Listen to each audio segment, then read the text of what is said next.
Hey guys, what's up? Welcome back and happy Wednesday, which means happy Real Housewives of Beverly Hills / Real Housewives of Dubai Day. Obviously, you guys know that means that tomorrow we'll be back to recap both of those shows live. But in the meantime, we're back to talk about Andy Cohen, the father of Bravo himself, who is now reacting to Jen Shah's guilty plea. So we have a lot to discuss, but before we jump in, if you guys haven't already, go ahead, smash that like button. If you're not subscribed, get subscribed. Don't forget to hit that notification bell. And with that, let's jump right in.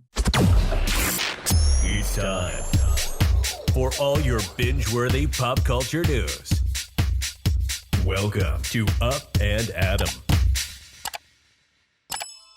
All right, guys, so when I say Andy Cohen is reacting to Jen Shah's guilty plea that she entered into on Monday, it sounds like he isn't sure how to really react, but he is sort of addressing it on his Sirius XM show, Radio Andy, and I'm curious what you guys are going to think about this. Apparently, he's not sure how to react to Jen Shah entering a guilty plea more than a year after she was charged with conspiracy to commit wire fraud in connection to a telemarketing scheme.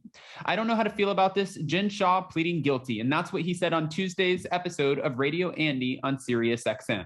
Now, he also expressed that he was hesitant to label the Real Housewives of Salt Lake City star as guilty, which that makes sense, right? Because even though everyone's giving Meredith a lot of crap right now for her post that everyone's saying didn't age well the night before Jen entered into a guilty plea, it's still, she's not wrong in the sense that you are innocent until proven guilty, whether or not you think someone's guilty. And I think that's where Andy Cohen was going with this. Andy has a huge platform. He has a huge responsibility in having this platform. And I don't think that he wants to label anyone as anything until the actual verdict comes out. Now that it has, he's still saying, I don't know how I feel about this. Someone, as he's talking, he had a co-host and he said, all it means is that she's changing her plea. And this is what he said of the Monday legal bombshell.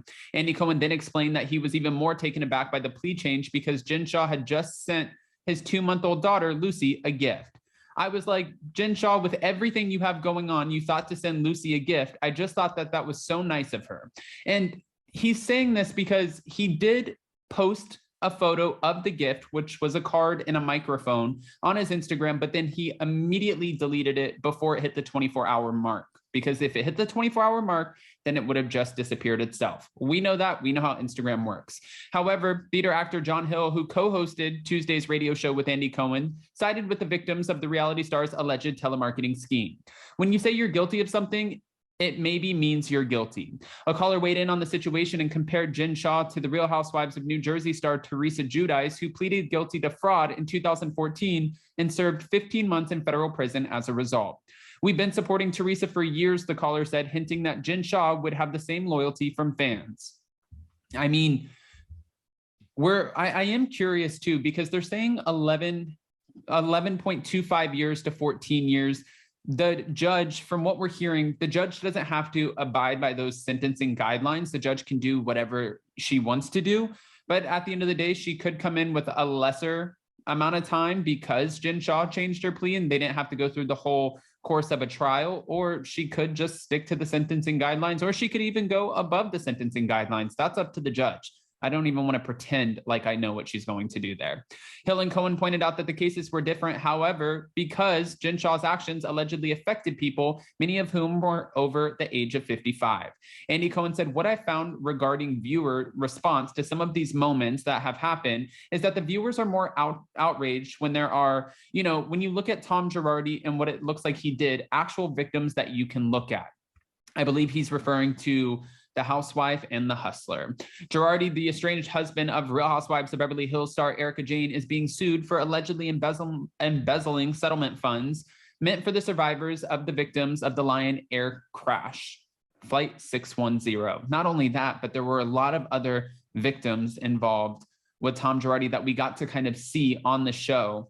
Not saying one is, I'm not comparing the two. I'm just saying for Tom Girardi, like having Joseph Rui Gomez and some of the people who came on and they played the audio tapes from Tom Girardi, it was really hard to watch. When you look at Joe Giudice defrauding the government of some tax money, I think you wind up getting more upset when you know that there are victims. He continued referring to Teresa's ex-husband, who was also found guilty of fraud in 2014.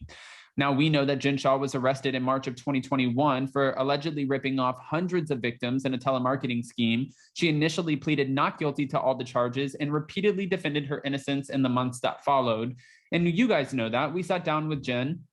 We did an interview. It was her only interview after her arrest, aside from the Real Housewives of Salt Lake City. But she maintained, I'm not guilty and I'm going to fight this. So I think that I was just as shocked that she didn't go to trial as a lot of you guys were. And, you know, I wouldn't know what someone's next move is going to be. I don't even think Meredith knew, because if she knew, then she probably wouldn't have made that post the day before.